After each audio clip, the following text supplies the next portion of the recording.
morning and Happy New Year, and welcome to RCCT's Soul Talk with Sean and Father Jay.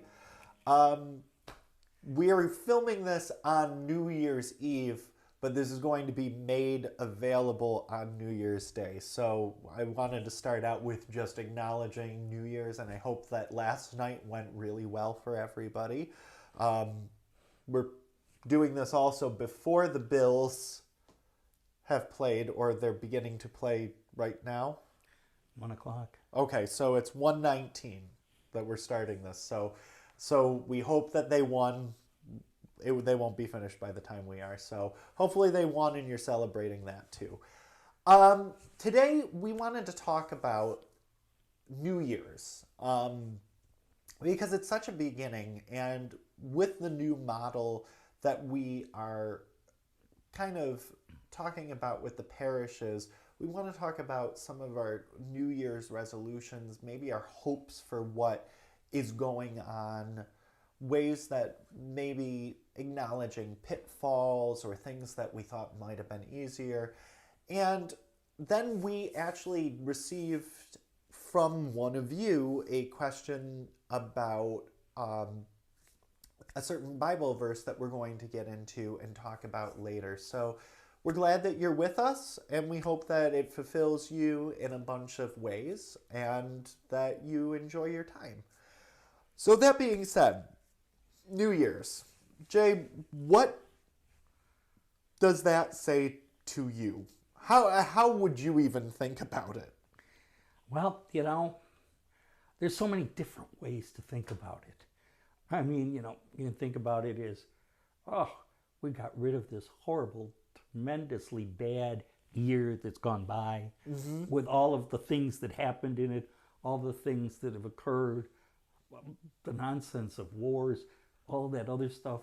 Let's try and get into this new year with a changed attitude, with a changed direction, but knowing that we can't really change a lot of those outside things.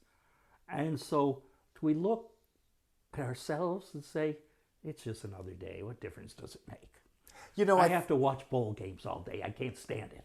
Something like that. I feel like that happens quite often because I think I equate it to childhood sometimes of we assign such a weight to certain days in our childhood, and New Year's, it's a new beginning. It's a new time when, as an adult, you begin to say, oh, well, maybe that's so arbitrary. And it is, in a sense, arbitrary.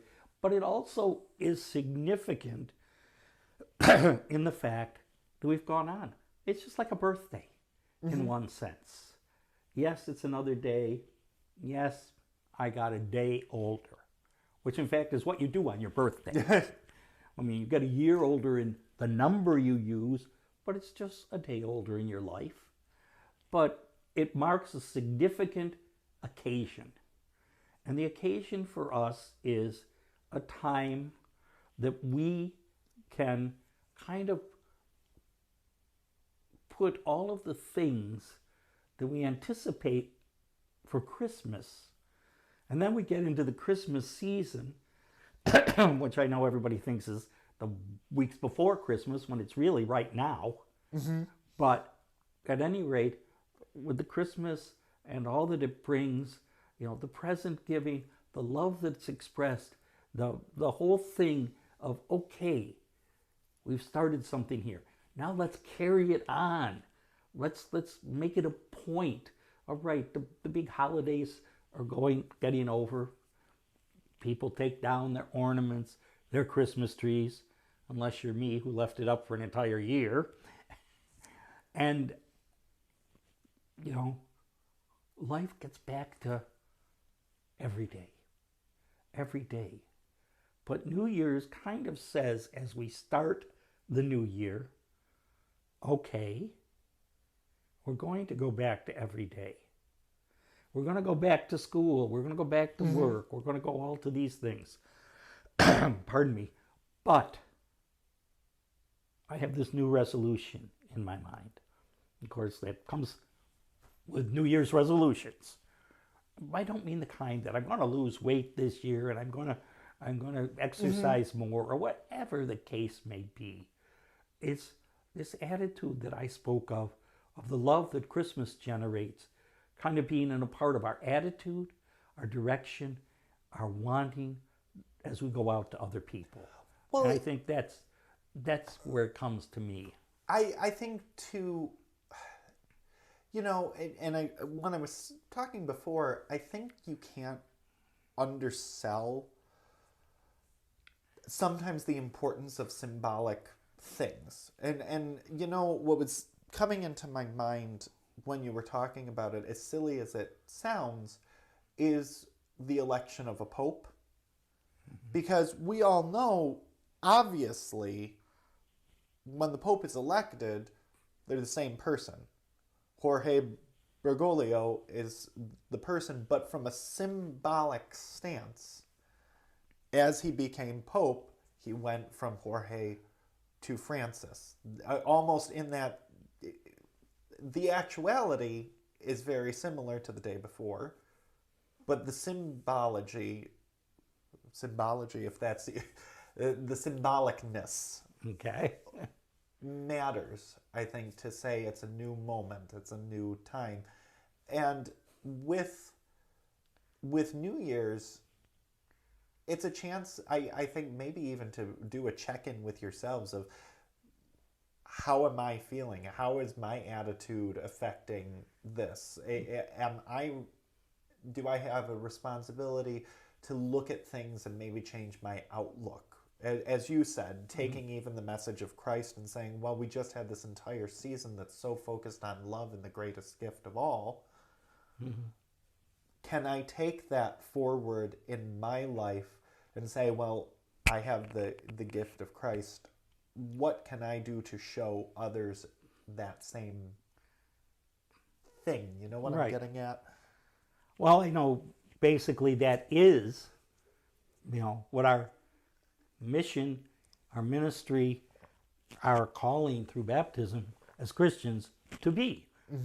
And kind of, okay, we kind of up it again, And you're right, we do need these symbolic things. Christmas, New Year's, Advent, Lent, Easter, all of these things to kind of bring us back to the point. Because it's so easy to drift in our lives. Because everything, okay, I've got to do this. I go into work, I do this.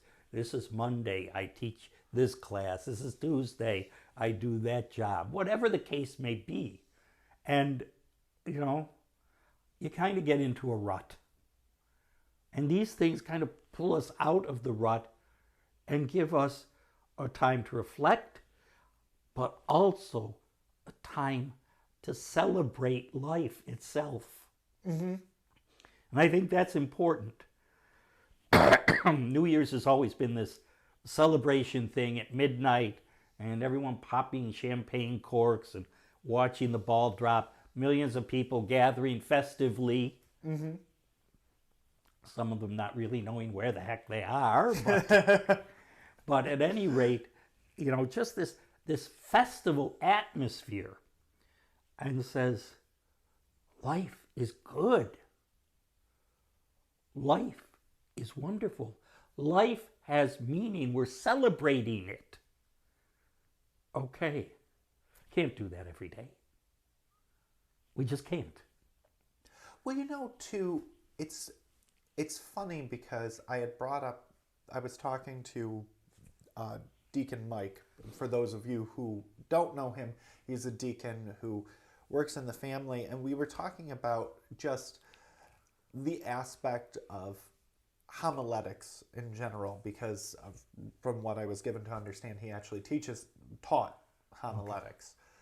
Okay. And I made the comment of, one of the things that I really liked was a Lutheran pastor named Valerie, who I worked with for quite a few years, had this ability to give a hook for the homily where it would be something that was utterly of today, but it was so of today, and then she would subvert it into the past.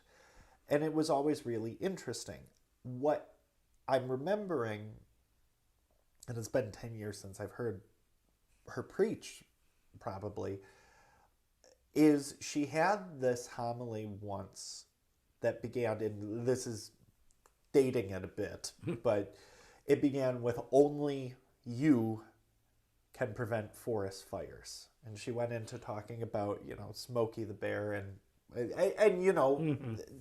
that whole, but she talked about scientifically that we've grown to, yes, we fear forest fires for good reason, and if you remember just last summer, quite a lot of good reason, but they're also a necessity in nature to burn the brush, to get rid of what is the ick of just all of this stuff that has been there and needs to be gone. Right. And as you're talking about New Year's, that's the image I keep seeing in my mind of maybe this is our attempt to clear out our lives of saying, from a symbolic but an emotional standpoint, a new beginning. Let me get rid of the brush. Let me reaffirm my faith. Let me reaffirm my life, celebrating life. Mm-hmm. Let me reaffirm where I am, how I am, and what I want to do. Let me look more positively at this gift, or maybe critically at my past year. Where did I make mistakes? Where did I have issues that I might not have done what was the best? And having a symbolic time to say, let's reassess. Well, that's good. I never thought of it quite like that, but it's a compelling argument. Mm-hmm. And thought. I honestly think, going forward into the new year is something that we all do, and perhaps we all have hopes for. We have hopes for. And we'd like some of those big things that I mentioned at the beginning, over which we have no control. Oh, yes. To get better. But then we have to remember that everything always begins with us. Mm-hmm. It always begins with us. And we have to determine where we want to and where we are going to go. And, and notice that does affect everyone around us. Well, and I guess tying that into, because there are so many big issues, and it feels sometimes strange to equate and recognize that we are in a state of severe war and severe unrest in the world. And it's not just in the Middle East. Frankly, it's in our churches, in our country, in every aspect of life. There is a kind of a severe unrest. Even if people are paying attention to not just the Church of Buffalo, but the wider church, there's a lot of different movements going on, which is hard to navigate. And I don't really blame anybody specifically, nor do I cast aspersions on it, because the church is moving forward. The church is in a place of flux. Clergy down, attendance down, the world is in a state of flux. And navigating that as an institution is difficult.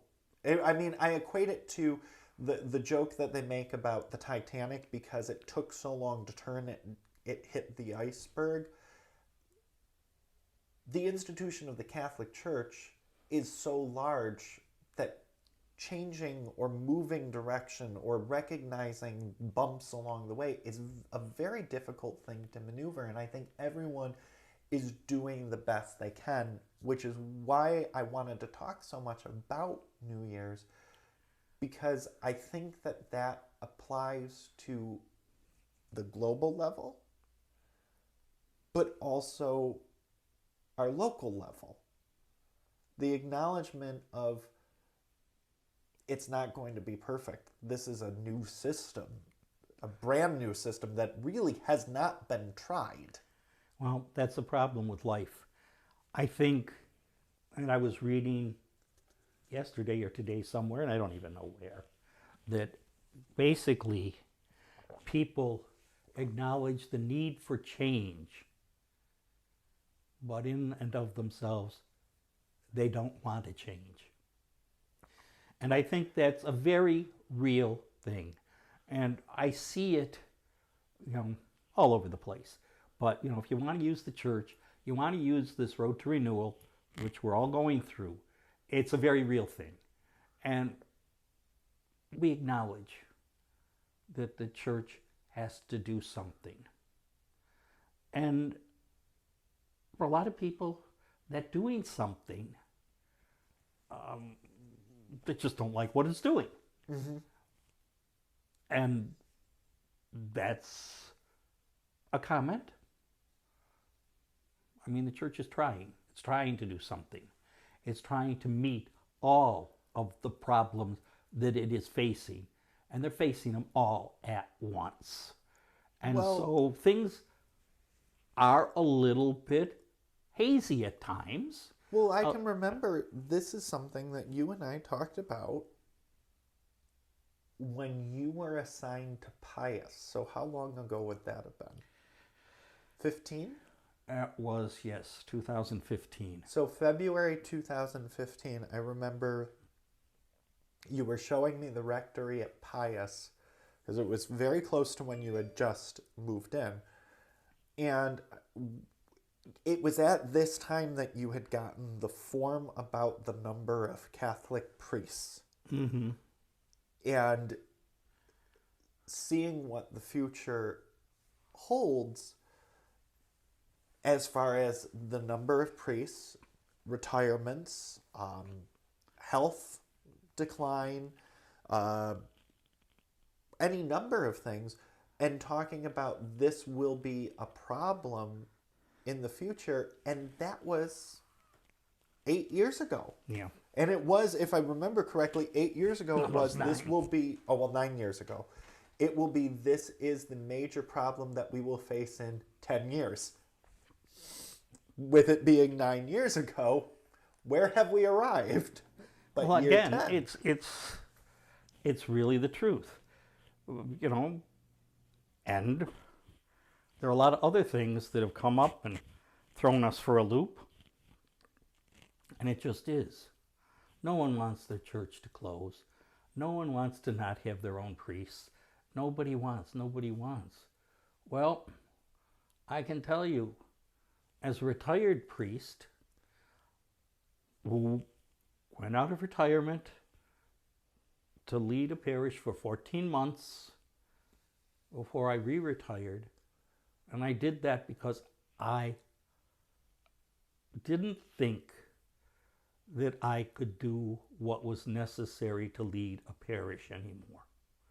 I can say Mass, I can hear confessions, I can do those things. Mm-hmm. But running the parish, being constantly available for the parish, for parishioners day in and day out, for solving problems, for all of those things, and just of the mechanics of running a parish, I was getting too tired for that. I was literally doing something that I had never basically done in my life. And that includes when I was an infant. I'd fall asleep and take naps, Mm-hmm. which I had never done. As an infant, I didn't take naps. My mother always told me that. And my brother was always mad about that. My brother's 2 years younger than I. And he always had to take naps. And my mother put him, and he didn't want it, as all kids don't. No, I don't want to go to bed. I don't want to. But he didn't want to because I didn't. And my mother said, he needed them. You didn't. It's just the way things are. So I felt that the time was there. And so I am helping out as best I can in parishes. When there's a need for me, I'm certainly willing to fill in, say masses, hear confessions, whatever. But, you know, we are limited. We are limited. Well, and I think one of the things that I want to point out in this, and I mean this gently, and it's not to you, but you know me, because I personally don't think the way that I have always operated is to believe that everybody's doing the best they can. You know, that's just my nature. But one of the things that I hear so much when people lament the priest shortage, which is a constant refrain. Oh, if only there were more, if only there were more. The things that people ask for on the local level for change is not in our capabilities to do, whether we agree with it or not. For example, and we've talked about this, and I'm not going to land one way or the other on it from a decision standpoint, but if they would just let the priests get married, we would have the priesthood would be flooding. Well, a couple things on that. First, not so much, because even in the Protestant faiths, the pastorate, if you want to call it that, is not having their doors knocked down. Right. So maybe not necessarily. But that's not a Buffalo decision. We Right. can lament it, we can talk about it, we can say, well, that's the great golden solution. But that's Rome's decision, not ours.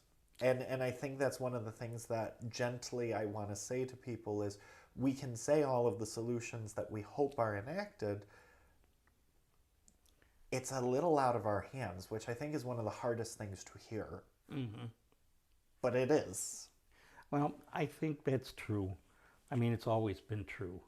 And I want to go back to what you originally said, too, about the Protestant pastors. They're suffering. All the mainline Protestant churches are suffering from vocations. I mean, I can remember when I was first a pastor down in Randolph, New York, if anybody knows where that is. It's between Jamestown and Salamanca. At any rate, I often said there were more cows than people in my parish. But at any rate, but there were a number of churches in this East Randolph area, and there was this kind of clergy group of all these churches. And so there was a Presbyterian church right across the street from the Catholic church, the rectory that I lived in, and the parsonage where the minister there lived. There was an Episcopal church in town which was looking for a priest. They didn't have one, and they were conducting searches for a priest. There was a Methodist church that was in East Randolph, and the Methodist church did not have a minister. They had a lay worship leader that they had. Very nice man, a very young man at that, in his 20s, but a very nice man. We used to get together and discuss the problems, and it wasn't that. And there was a problem. There was a problem with the Presbyterian church across the street because they developed a problem in the minister's marriage. And that split that church in half. Some went with the minister, some went with the wife, and it was a terrible thing. It was a terrible thing. And, and I think I could say that because we worked together a lot, being right across the street from each other, but we also, in the summer, shared a summer Bible school, the two churches. We had one summer Bible school for both the Catholic and Presbyterian, and we worked together. And it was wonderful. We didn't go into doctrines of faith or any of that Oh, type but of stuff, but just basic Christian stuff with kids. our commonalities, Right. Which is actually kind of a beautiful thing because it teaches them the commonalities in a way of, see, we have this friendship, we can begin to come together. But again, like I'm saying, of those 4 churches, 2 did not have a minister or a priest at all. And, so there are in the Protestant denominations problems too. We may look at ourselves and see, we got such a problem here. But I think there's another thing that people don't realize, and that's because we live now when we had a priesthood which crested in the 1960s. A priesthood where they ordained priests in the 30s, the 40s, even into the 50s. And they didn't have enough room for them in the diocese. They sent them to Atlanta. They sent them to Florida. A number of them were sent out to other dioceses. Some came back eventually when there was room for them, but most of them didn't. And that was, we had a flood of priests. We had too many priests. We had rectories with 4 priests living in them assigned to one parish. Well, even Paul's, I remember before Paul's had remodeled it into the office rectory space, there was the pastor's suite with a sitting room attached. There was a parochial vicar room in the middle that didn't have a sitting room, but the bathroom was across. Well, and at the end of the hall, there were 2 parochial vicar suites with their own sitting rooms and their own bathroom. No, the bathroom was in between in the hallway. Yeah. And then there was the room in the basement, which was another priest's room. And just the one that just had the room with the bathroom across the hall. Next to that bathroom across the hall actually was a sitting room for that room. Oh, yeah. They were across the hall from each other. And that would fit 5 priests. All in one rectory. Yes. Which is flabbergasting. But it was true. That's the way things were. And that rectory was built in the late 40s. So, and I guess the thing is, and I do want to, I know it's kind of veering because there's so much to say on this topic alone of understanding the problems that we have with maybe the look of throwing everything at the wall, trying to make a solution work. And we'll talk about it, but a little bit of just, I guess the last thing I want to say on this topic before switching over to that Bible verse area is be gentle, I guess, as we're trying to navigate something that's never been done. It's not that anyone is out to get anybody else, I guess. It's more of a no one knows what the end is. And as we're going forward, trying to do this model, understanding that we're trying to bring as much together to keep all the buildings, to keep all of the ministries, to strengthen. The goal is positive. The goal is not negative, but we do have to work on it, I guess. But we do have, as we reach out to that goal, have to say goodbye to some things that we become very attached to, sometimes individual parishes. We know this has been going on since the 90s, where parishes, churches have been closed. I know people feel that this will happen with the parish of families, and it probably will, because again, there's only so much that can be managed. And so what I would say basically goes along with what Sean just said.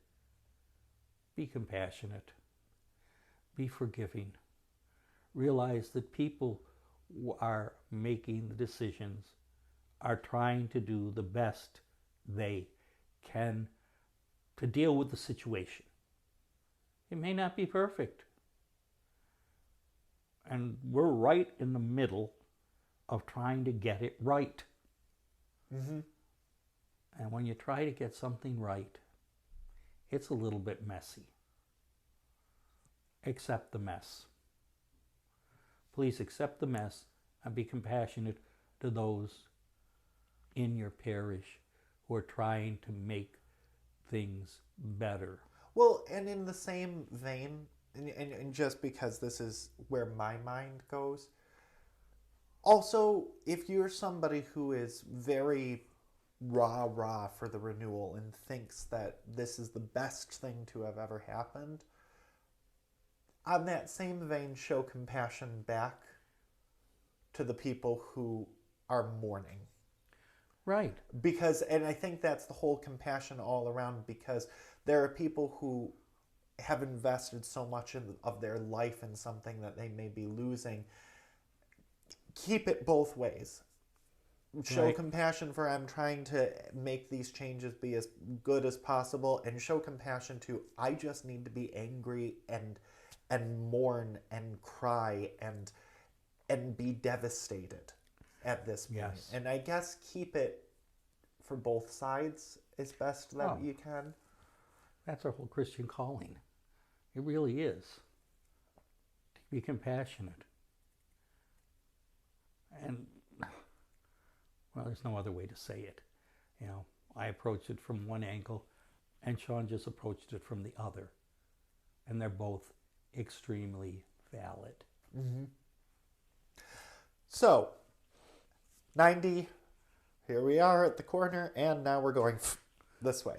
So, we've constantly asked over the past year, when this was at Paul's and then with it switching over to RCCT, for people to suggest topics, to ask about them, because we love talking about and educating, and we're so fortunate to have Jay, because I'm going to embarrass him a bit. Jay is one of the most brilliant, biblical, thoughtful people who can give you such a great historical context. And I think that is partially because you love history, and your actual major was History. before coming to the priesthood. And the question that came up was the passage about the stone which the builders rejected has become the cornerstone, and the meaning of that and everything else. So we're going to talk about a little bit of what a cornerstone is, and then the idea of that rejection being what the rest of the faith is kind of built on. So Jay, can you take it away a little bit, starting with the cornerstone aspect? Well, I think we are all aware of what a cornerstone is in our world. We see them in churches, we see them in public buildings. They're basically a stone which is placed in a building like a time capsule. Oh, is that would be... Actually, I had never thought of that, because I always thought of it's the stone that everything relies on. But from that aspect, it would be the date stone. Right. It always has That's the cornerstone in the modern world. The cornerstone in the biblical world would be more what Sean just said. A stone which the whole rest of the building depended on, a stone which cannot, or a stone which has to be there for the building to stay. And that's why sometimes in some of the passages it says cornerstone, and in other times it says keystone. Okay. Keystone, which was necessary for an arch. You need that keystone to make the arch come together and be stabilized. And so And without it, it would completely it would fall. completely collapse. And so that's what we're talking about here. We're talking about something which is necessary to keep the building from collapsing. And as we all know, Christ always used images that people were familiar with, images that spoke of shepherds and flocks and agriculture. Which would have That been time. appropriate for the time. Where Right. we may not understand it. Right. And in this sense, he's doing the same thing with a building. And what he's basically saying is that he is the cornerstone of what is being built, God's church. Without him, it cannot be constructed. It cannot hold together. It cannot be. And to him, he was seeing rejection. The people weren't buying it. It's like, that's no good for a cornerstone. He's no good for a cornerstone. You can't build on him and this and that. The Jews rejected him. The Gentiles rejected him. Not all of them, obviously.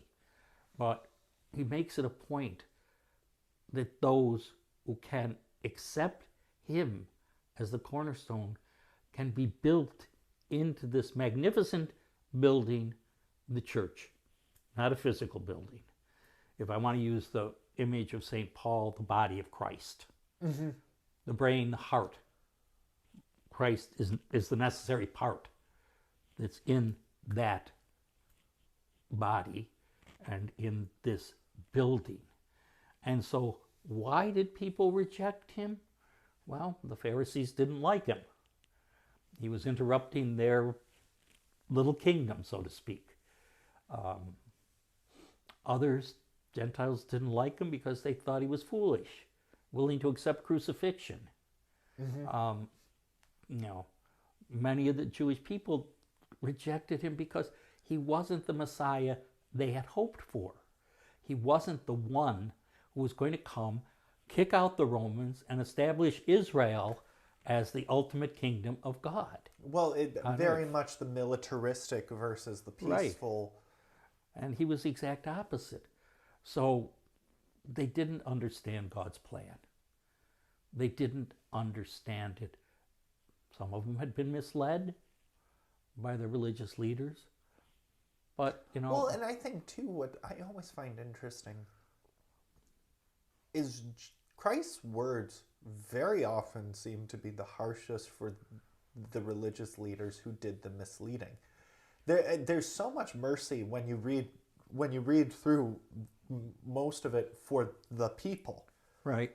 Go forth, don't sin again, you are forgiven, right. I don't condemn you. But when it comes to the people who, quote and unquote, should know better, you want to talk about the harshest words that Christ had really are more reserved for them in a lot of ways. They are. The Pharisees and the Sadducees being the party of the priests, the Levitical priests of Judaism. Actually, can you speak to that just really fast? Because it's actually not even something that I'm fully aware of the difference, because they are always lumped together.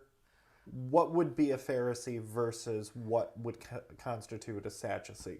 Well, Sadducee was the party of the high priests, the priestly party. Pharisees were not priests. They were not priests. They were religious leaders who were very much, how shall I put it? Were very much interested in the purity of the Jewish faith. And so they became perfectionists, so to speak, in following every single little itsy bitsy law that came along throughout the centuries of Judaism from Moses on down. Mm-hmm. And so all of that minutia, even the big things too, but the minutia, they were trying to make sure was observed. They had other beliefs too. They believed in angels. They believed in heaven. The Sadducees didn't. Okay. They rejected them because that was not in the direct priestly line. Those were introductions that had come in through prophets, through foreign exiles, and things that had come into belief in the Jewish faith, but were not there with Moses. Okay? I mean, it's very difficult when you read Scripture, because especially in the Old Testament, and someone will point this out to me, but, say in one part that, Abraham was speaking to an angel of the Lord, another was speaking to the Lord. The two get intertwined in that section of the Old Testament that, well, wait a minute, is he speaking to an angel or is he speaking to the Lord? And, again, you have, this gets very complicated. It gets very complicated because with the Jews, as with many ancient religions of the Near East, it was forbidden to use the name of the god. Because somehow, to the people's minds, that expressed power over them. And no one could have power over the God of Israel. So where it uses God's name in the Scripture, because Moses asked and God answered. But it was never read. Okay. When you'd come across it, in the Jewish faith in the ancient times, they would use Adonai, or Lord, in place of it. And sometimes in the translations it comes across as God, sometimes it comes across as Lord. And the Christian followed that. So the same thing was true in this. You can't see God. It must be a messenger, an angel. Okay. Because basically that's what an angel is basically supposed to be. A spirit who's a messenger from God. So there was actually, it's interesting because, again, these are aspects that we don't, I think, see in our faith when we're growing up. We hear so much about the Pharisees. Well, we hear about the word Sadducee is much rarer when we're taught, around Easter time when we're taught through Lent. It comes up far more rarely. Well, it does because they died out when Rome destroyed the temple. Okay. There was no more need for priests if there was no temple. Priests couldn't exercise their office if there was no temple. They couldn't offer sacrifice if there was no temple to offer sacrifice. And so basically, in a certain sense, the Pharisees won out.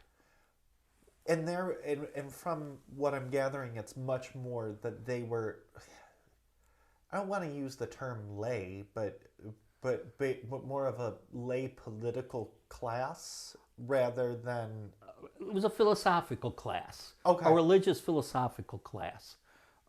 And they were very influential with the people because they appeared to be reverent. By following all of the, down to all of the minutiae They appeared to be reverent, and they were more out amongst the people where the priesthood was more centered at the temple. Okay. So, and so, I mean, we went into a little bit more detail, but at the end of the day, it is the cornerstones were so important to architects of the day. Very much so. Keystones, that it was so needed, and the response that Christ's initial teachings, the initial reception across the board was so much of, you have no right to be here, you're stupid, you're not what we asked for, so there's no way that we got you. And so negative, but became the entire center of the spiritual body of the I mean, church. yeah. And without Christ, the church itself, just like with a cornerstone, falls apart. It does Well, not exist. it doesn't. But again, you talk about this, talk about it as being a stumbling block. Christ was a stumbling block for these people. What he had to do, what he said, they couldn't accept. And so he was a stumbling block, like a stone put in the way that they're going to trip over. And that actually, I like that, and I feel like that's actually said at some point, or some translation actually phrases Right. it as the Stumbling block Right. is the, but that it puts it in a better context of understanding. It is something that was in their way, something that, in their own way, they cursed that it was even Right. there, became the center. Right. And that's from St. Paul. Yeah. You know, a fallacy or a folly for the Gentiles, a stumbling block for the Jews. Okay. Yes, and that's what you said too, even with when you said the Gentiles viewed him as foolish. So the folly and the stumbling block, you're in our way because you are not what A, we wanted, and B, your teachings don't match all What the we expect. minutia that we expected. So I think that's great. We're just approaching about the 45-minute, half an hour mark. We're going to cut the video, so if there's different parts you want to, you can jump to each part. Our talk about New Year's, our talk about this. But we're glad that you are here. As Jay demonstrated his biblical knowledge. And just let me interrupt Oh, here. sure. That was a very, very, very, very wide overview. There's a Well, you heck could of a get lot so more. much more. Yeah. But that's actually one of my favorite things, and I think why we ask and encourage you to send your questions, because there are things that I know that I read in the Bible that I didn't fully understand, that this is kind of your chance to say, I don't get what this meant. And we're here, and we always will accept and take these suggestions to be able to go through them and see what we can. And we're fortunate enough to have a great priest come and talk to us. No, I don't know about the great, but Well, one that we appreciate. at any rate. So. We hope you had a wonderful New Year's Eve. This is filmed on New Year's Eve. It will be showing up on New Year's Day. And we hope that you enjoy the final celebration of Christmas. Our last little bit, I just want to do a little plug for some of our upcoming events. And there are so many. That's one of the aspects of this family of church parish model that I love. Because I remember, there's been times where I've looked at the church calendar and been like, we're not doing anything until Easter, or not doing anything until Lent. We do not have that issue right now. So on the 6th, Epiphany, there is a concert at St. Francis that's going to feature different choirs from around the area singing, and it's kind of our last chance to do the Christmas songs, though traditionally, if you're English, you can keep them going till February 2nd, but I think most of us are going to be wrapping them up. So that's the Epiphany concert. On the 13th, Saturday, there will be a coffee talk with Father Mike at St. Jude's, where his topic will be about sacramentals. So if you've ever been curious about the different symbols of our faith, and I don't want to get into it too much or steal his, but there's a difference between a sacrament and a sacramental. Very big difference. Which, again, Jay's like, oh, well, we can keep going. But that will be with Father Mike. There will be a post out of his handout and a summary that will be on our Facebook page after it is done. So make sure you get to check on that. On the 16th, there will be our first family praise and worship night at Our Lady of Czestochowa at 7 p.m. That's a Tuesday. Jay and I will be leading that. If you haven't come to a praise and worship night, what it is an evening of adoration, readings, and music. And it comes together to lift us up and bring us closer to Christ. And the music's more of the contemporary bent, but it's a very fulfilling night. And I know that Jay, even if he wasn't running it, I think you've been in attendance at almost every single one that Right. has been done. So it's a beautiful night. If you haven't had a chance to come out, please do. And it ends with benediction. And it ends with benediction. The 18th, it's never ending. I told you. Thursday.